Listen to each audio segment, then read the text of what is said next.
11월 23일부터 3주 동안 대한민국 전 모든 뉴스가 다 연평도로 발라져요. 그렇지. 그랬죠. 예. 그래서 그건 명확히 기억납니다. 예. 폭격이 있어가지고 물론 이때 이제 민간인 2명이 이제 뭐 돌아가시는 사고가 있었거든요.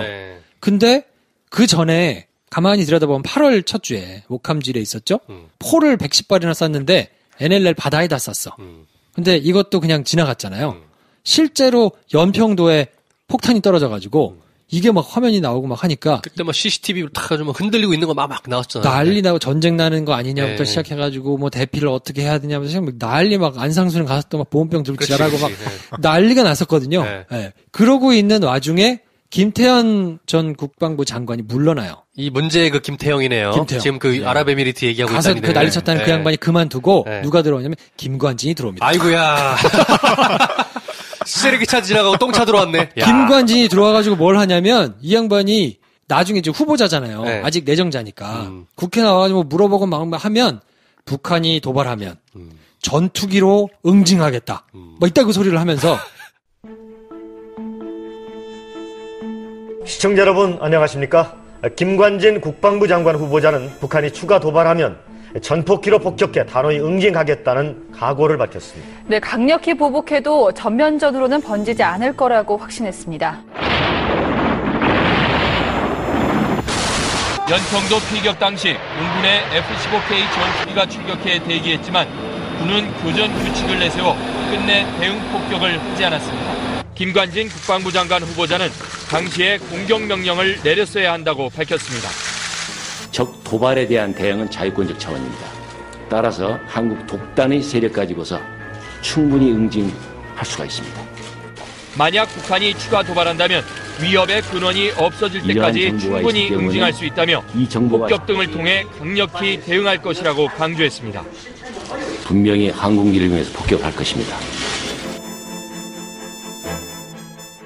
이제 막 그 대대적으로 막 보도가 돼요. 그랬더니 실제로 포탄이 떨어졌으니까 사람들이 세게 좀 받아쳐야 되는 거 아니냐. 무슨 새떼한테 막 공격하고 막 이래가지고 우리는 아무것도 못했다는 둥 막 난리가 났었거든요. 새떼한테 총 쐈다고 막 그랬잖아요. 그러고 이때 또 무슨 발표를 하냐면 참 신박해. 12월 6일 날 군 복무기간을 21개월인 거를 24개월로 다시 늘리겠다. 발표를 해. 그걸 검토하겠다. 그리고 또 하나 뭐가 있냐면 군 복무 가산점 제도가 있잖아요. 군대 갔다 오면 가산점. 그거 이제 없어졌거든요. 그거를 다시 도입하는 걸 추진하겠다. 그러니까 이거는 제가 보기에는 의도가 담겨 있는 게 군대 다시 늘린다 그러면 이제 인터넷에서 난리 나잖아요. 난리 나지. 군 복무 제도는 가장 그 남녀가 핫하게 붙어가지고 싸우는 치열한 주제거든요. 그럼요. 네. 그러니까 요 두 가지를 딱 던지면서 굉장히 시끄럽게 이슈를 그냥 확 이슈로 덮어버렸네요. 이슈를 덮었어요. 그리고는 12월 7일 날 또 한 번의 되치기 시도가 있거든요. 민주당 이석현 의원이 휴대폰 도청도 이루어졌다 뭐 이런 걸 시사하는 이제 사실을 막 폭로를 해요. 이석현 의원은 아까부터 그 폭로 전문이네 여기서. 열일하셨지. 그리고 12월 7일 날 박근혜도 사찰했다. 뭐 근데 박근혜는 또 뭐 잘 모르겠고요. 뭐 이러면서 이제 또 뭐 기분 나쁘다고 하고 뭐 난 빼주세요. 막 이런 약간 이런 스탠스로 이제 막 난리가 났는데 결국 불이 안 붙어요. 왜냐면 연평도의 끝자락이기도 한데다가 계속 이렇게 사람들이 지친 거예요. 뭔지도 잘 모르겠고 사찰이 뭔지도 잘 모르겠고 내가 당할 일도 없을 것 같은데 이 뭐 되치기 할 때마다 계속 뭔가를 딴 거를 덮으니까 완벽하게 그냥 별 이슈가 안 되고 묻어버립니다. 그래서 4번이나 옥신각신하면서 뭔가 터져나올 수 있었던 일들이 있었지만 그냥 이 사건 자체가 청와대와 검찰과 총리실의 삼각편대가 잘 똘똘 말아가지고 그냥 완벽하게 판정승을 거두고 끝나죠. 예, MB가 처음에 얘기했던 것처럼 정말 어설픈 사람들의 과잉 충성으로 그러니까 말단 직원만 딱 끝내고 그렇게 사건이 마무리되는 듯했죠. 2010년이 굉장히 시끄러운 한 해였군요. 굉장히 시끄러웠어요. 난 왜 아무것도 모르고 그냥 지났을까? 아니 근데 실제로 잘 몰랐어요. 월드컵도 있었죠. G20도 있었고 뭐 아시안 게임도 있고 막 이러니까 그냥 국가적인 행사도 많은데다가 청와대에서 이때까지만 해도 유기적으로 잘 돌아갔어요. 짝짝 맞게 돌아갔거든요. 그리고 거기다 때마다 북한 이슈 터져주고 마지막에는 연평도로 한번 후려갈겨주니까 뭐 이거를 기억하고 뭐 총리실 사찰? 아이 모르겠고 그냥 어쨌건 나를 사찰한 건 아니잖아. 이런 느낌이었죠. 그러면서 2010년 후반부가 6월 달에 시작한 이 이슈가 12월이 돼가지고 그냥 검찰과 청와대 완승으로 끝나요. 네. 아, 그랬군요. 아무튼 이런 배경이 있으니까 네. 다음 시간에는 이제 이 뒤에 도대체 어떤 내막이 있었는가를 조금 더 이제 상세하게 설명을 드릴 텐데 네. 지금 나오는 뉴스가 다 요 시기 때 있었던 일들을 이제 다루고 있는 거거든요. 요때 민간인 사찰 얘기를 지금 하고 있다. 그렇죠. 저거잖아요. 국정원 특활비 얘기를 하다 보니까 여기 다시 나온 거잖아요. 그렇죠. 네. 그러니까 지금 정말 부실했던 1차 수사가 이때 사실은 상당한 증거들이 나왔었어요. 그러니까 그 다음 시간에 말씀을 드리려고 이 시간에 이제 1차 수사는 얘기를 안 드렸는데 이때 김종익 씨 말고 다른 사람들 사찰했던 문건들이 다수 발견을 했습니다, 검찰이. 근데 이래서 안 된다, 저래서 안 된다. 나중에 이제 뭐 해명 자료도 내곤 했는데 그래가지고 그냥 덮은 거예요. 그때 말씀하신 내용 중에 그러면 이런 사람들도 사찰했다는 그 명단에 충격적인 분들이 많으신가 보네요. 나중에 이제 2차 수사 때 그 내용들이 다 나오는데 여러분이 아시는 많은 분들에 대한 사찰 정말 우리 편 내 편 안 가리고 다 사찰했던 자료들이 이때 이제 뭐 수첩이나 이런 데서 좀 발견이 돼요. 근데 그것도 다 언론에서 이제 공개가 안 되도록 굉장히 안에 이제 보안을 좀 세게 걸었던 거죠. 네네. 그게 잘 이제 관리가 됐었고. 그래서 1차 수사는 이렇게 아름답게 마무리가 됩니다. 오늘 그 말씀드린 거의 핵심은 영포회라는 사조직을 만들어가지고 완전히 내 편, 형 동생 할 수 있는 애들을 쫙 끌어모아서 총리실에다가 갖다 넣어놓고 그 밑에 조직을 만들어가지고 전방위로 사찰을 한 조직을 만들어 놓고 그걸 하다가 걸렸는데 검찰과 총리실과 청와대가 잘 유기적으로 돌아가면서 그거를 잘 덮은 거예요. 그래서 전반적으로 이제 어떤 식으로 이 이슈가 덮였는가를 오늘 살펴봤다 그러면 다음 시간에는 특히 수사를 맡았던 검찰에서 어떤 내용이 나왔는데 어떻게 덮었는지 그리고 실제로 사찰팀에서는 이 시기에 어떤 일들이 안에서 있었던 건지 뭐 이런 얘기를 이제 소상하게 살펴보면서 그게 이제 2차로 똑같은 일이 터져 나왔을 때 있었던 일의 핵심이거든요. 12년도. 네, 2012년도. 다음 시간에는 2012년에 있었던 민간인 사찰 수사와 관련돼가지고 정리를 해드리고요. 네. 오늘은 이 정도에서 정리를 하도록 하겠습니다. 그러면 이번 방송은 08년부터 2010년까지를 봤다면 다음 방송은 2012년도를 보게 된다는 거군요. 네. 그렇죠. 그러니까 요 사건이 사실은 MB 정부 내내 이루어졌던 일이기 때문에 MB 정부의 그런 속성을 굉장히 상징적으로 보여주는 사건이라고 볼 수 있어요. 이걸로 뭐 나중에는 결국에 이제 민낯이 다 드러난 거죠. 이 정부가 어떤 작동 원리로 돌아가고 사조직에 의해서 얼마나 이 정권이 사유화됐는지 그냥 있는 그대로 보여줬던 사건인 것 같습니다. 결국은 이것 때문에 깜빵을 수 있는데. 그렇죠. 이걸로 인해서 MB가 깜빵을 갈 가능성도 지금 제일 크죠. 있는 거죠. 제일 크죠. 그러니까 지금 이제 검찰에서 이 민간인 사찰 재수사를 한다고 하는데 시간이 많이 걸릴 게 아니에요. 왜 그러냐면 2차 수사에 대해서는 다음 시간에 좀 자세하게 설명을 드리겠지만 2차 수사에서는 마지막에 검찰 출입하는 기자들끼리 저희끼리 쓰는 말이 꼭지를 못 단 거거든요. 그러니까 가장 윗선의 몸통을 꼭지를 못 땄어요. 근데 그게 이명박 대통령이거든요. 지금 그 전 단계까지는 2012년 수사에서 거의 다 해놨습니다. 그러니까 지금은 이제 종만 울리면 되는 상황이라서. 그리고 이제 검찰 내부에 그거 잘 심어했던 사람들 속아가지고 이제 처벌하고. 나머지 수사는 뭐 크게 어렵지 않아서 아마 이걸로도 만약에 이명박 전 대통령을 이번에 검찰에서 수사를 한다면 이 혐의도 아마 추가가 될 가능성이 높은 그런 상황인 거죠. 야, 이게 옛날 얘기가 아니네요. 옛날 얘기 아니고 지금 얘기인 거네. 그렇죠. 그러니까 이게 왜 그러냐면 수사라는 게 특수부 검사들 얘기를 들어보면 정권 초에서 중반까지는 진술이 전혀 안 나온대요. 왜냐하면 권력이 살아있으니까 그렇죠. 그 권력이 무서워서 이해관계 있는 사람들이 전혀 진술을 하지 않는다고 합니다. 다음 시간에 또 말씀드리겠지만 초기에 1차 수사했던 그 어려움도 물론 있어요. 그게 뭐냐면 총리실에 있는 이 사찰팀의 사람들이 거짓 진술을 많이 합니다. 권력이 워낙 강할 때니까. 그러니까 나중에 이제 뭐 정권이 끝나고 혹은 뭐 끝날 시기에 레임덕이 왔을 때 그럴 때들 이제 진술이 나오거든요. 예를 들면 뭐 팽을 당했거나 억울함이 있거나 이런 내부 사람들이 이제 진술을 슬슬 하기 시작하면 당사자들이 이제 무너지기 시작하거든요. 이제 지금 상황은 그 이명박 정부가 벌써 문을 닫고 한 5년이 지난 상황이라서 이해관계 있는 사람들이 뭐 진술을 서로 하려고 하는 상황이기 때문에 지금 그 관봉 최근에 보도 나왔던 5천만 원 뭐 그것도 지금 5년 지나니까 진술 다 하잖아요. 내가 했어 이러고. 그러니까 아마 그 부분에 대해서는 요번에 이명박 전 대통령이 굉장히 좀 불리한 상황이 있지 않나 그렇게 생각이 듭니다. 네. 2편을 기대해 보겠습니다. 그러면. 알겠습니다. 그러면 저희는 다음 시간에 요 민간인 사찰의 구체적인 속사정에 대해서 한번 살펴보기로 하고요. 오늘은 이 정도에서 정리하겠습니다. 네. 다음 시간에 뵙겠습니다. 고맙습니다. 감사합니다.